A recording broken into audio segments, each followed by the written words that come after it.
शुभ निकाह ये मूवी तो ऐसे लोगों की कहानी होती है जो प्यार तो कर लेते हैं पर बाद में उन्हें एक दूसरे के धर्म के बारे में पता चलता है। फिर कैसे वो इसका सामना करते हैं ये सब इस मूवी में दिखाया गया है।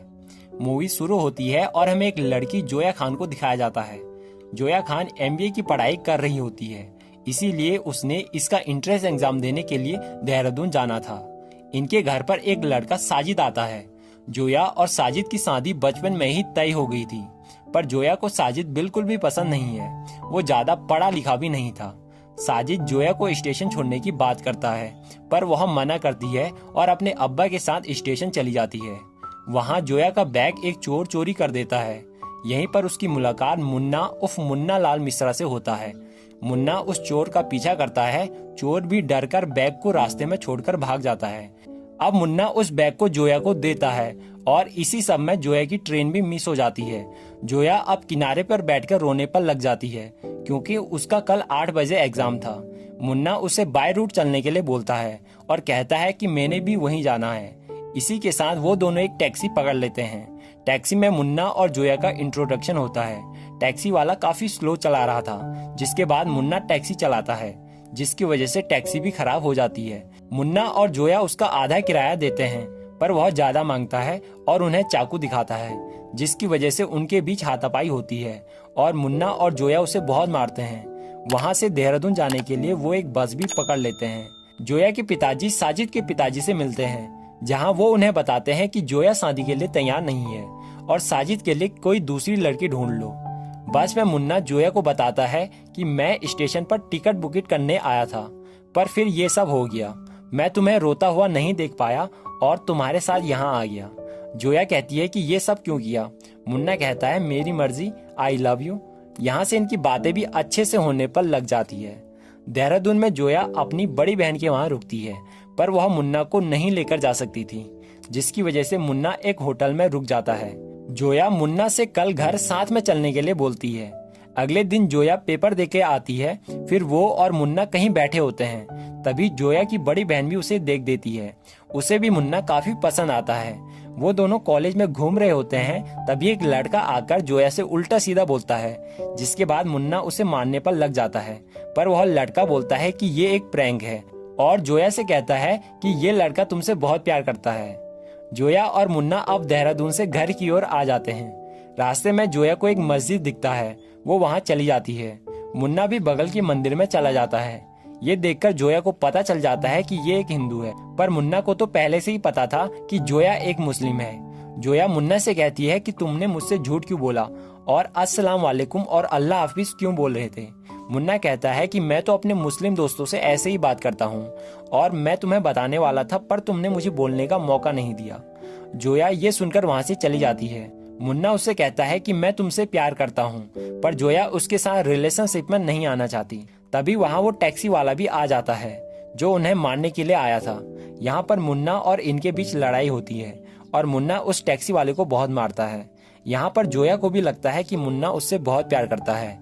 अब वो भी उसके साथ रिलेशनशिप में आ जाती है। मुन्ना जोया को उसके घर पर छोड़ने के लिए आता है। यहाँ पर साजिद भी उसे देख देता है और मुन्ना के बारे में अपने चाचा से पता लगाने को कहता है।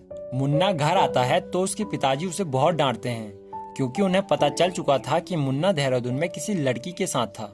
यहाँ पर उसकी दादी उसका बहुत सपोर्ट करती है और कहती है कि जल्दी से उस लड़की को घर लेकर आ जा, ताकि मैं अपनी गोद में अपना पोता खिला सकूं। इधर जोया के घर पर भी उसकी बड़ी बहन बता देती है कि देहरादून में जोया किसी लड़के के साथ थी। उसकी फैमिली भी काफी खुश होती है और जोया से मुन्ना को घर बुलाने के लिए कहती है। मुन्ना भी अगले दिन घर आ जाता है। जोया की पूरी फैमिली को मुन्ना काफी पसंद आता है। तभी वहाँ एक लड़की आ जाती है जिसे साजिद ने भेजा था। वो सभी को मुन्ना की सच्चाई बता देती है, जिसके बाद उन लोगों को तगड़ा झटका लगता है। अब मुन्ना भी जोया को अपने घर लेकर आता है। उसके पिताजी कुंडली जुड़ने में बहुत विश्वास रखते थे, इसीलिए मुन्ना ने एक नकली कुंडली भी बनाई थी ताकि उसकी और जोया की कुंडली जुड़ सके। मुन्ना के घर वालों को भी जोया काफी पसंद आती है। जोया वहाँ भजन भी गाती है। कुंडली के भी सभी गुण मिल जाते हैं। तभी कुछ धर्म के ठेकेदार वहाँ आ जाते हैं, जो उन्हें बताते हैं कि जोया एक मुस्लिम लड़की है। मुन्ना की फैमिली भी जोया और मुन्ना की शादी के काफी खिलाफ हो जाते हैं। अब मुन्ना और जोया प्लान बनाते हैं कि शुभ विवाह नहीं हो सकता तो क्या हुआ, हम शुभ निकाह ही कर लेंगे। अगले दिन जोया का रोजा होता है। वो ये बात मुन्ना को भी बताती है और कहती है कि मैं अल्लाह से तुम्हें मांगूंगी। मुन्ना कहता है तो फिर मैं भी रोजा रखूंगा। उसके पिताजी जब उसे प्रसाद देते हैं तो वह नहीं खाता। इस पर उसके पिताजी काफी गुस्सा करते हैं। वो नाइट में कुछ नमाज जैसा भी पढ़ रहा होता है। उसकी फैमिली उसे खाना देती है तो वह खाना भी नहीं खाता।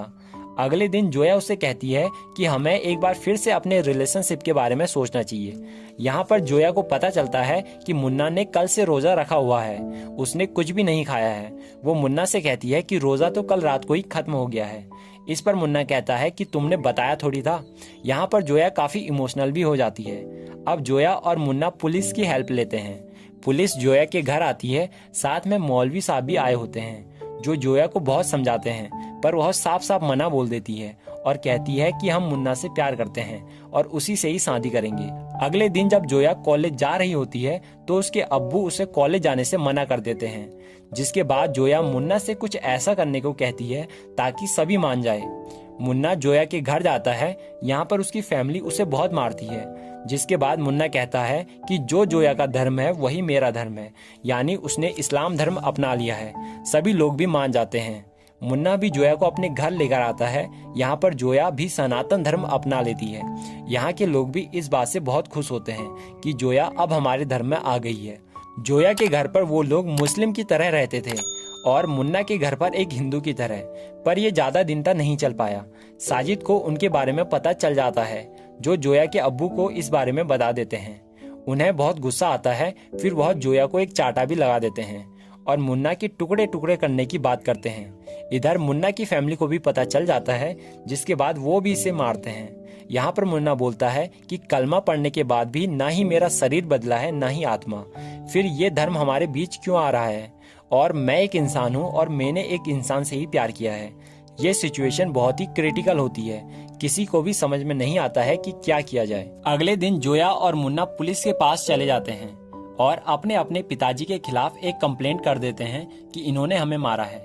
तब पुलिस इनके पिताजी को थाने में बुलाती है और इधर धर्म के सौदागर जोया और मुन्ना की मेल को अपने धर्म पर एक हमला जैसा समझते हैं और मुन्ना और जोया को मारने के बारे में सोचते हैं। इधर मुन्ना और जोया अपने अपने पिताजी को समझाते हैं कि भगवान तो एक है और जो इंसान किसी दूसरे धर्म और समाज से नफरत करता है वो एक अच्छा इंसान हो ही नहीं सकता। पुलिस उनसे बोलती है कि क्यों अपने बच्चों को मौत के मुंह में डाल रहे हो, इस सिचुएशन में अपने बच्चों का साथ दो, क्या करोगे धर्म का जब बच्चे ही नहीं रहेंगे तो। अब उनकी फैमिली को भी सब समझ में आ जाता है। जब मुन्ना और जोया के घर पर धर्म के सौदागर उन्हें मारने के लिए आते हैं तो उन दोनों की फैमिली उनका सपोर्ट करती है। समाज की तलवारों का सामना करने के लिए तलवारें उठाती है और अपने बच्चों की जान बचाते हैं। अगर वो साथ न देते तो ये धर्म की आड़ में उन्हें भी मार देते। अब उनकी फैमिली उन्हें मुंबई भेज देती है, वहाँ वो दोनों मिलकर शुभ निकाह कर लेते हैं। इसी के साथ मूवी की एंडिंग होती है। आई होप कि आपको ये वीडियो अच्छी लगी होगी। तो मैं आपका दोस्त सचिन नेगी आपसे विदा लेता हूँ और किसी नए वीडियो के साथ मिलने का वादा करता हूँ।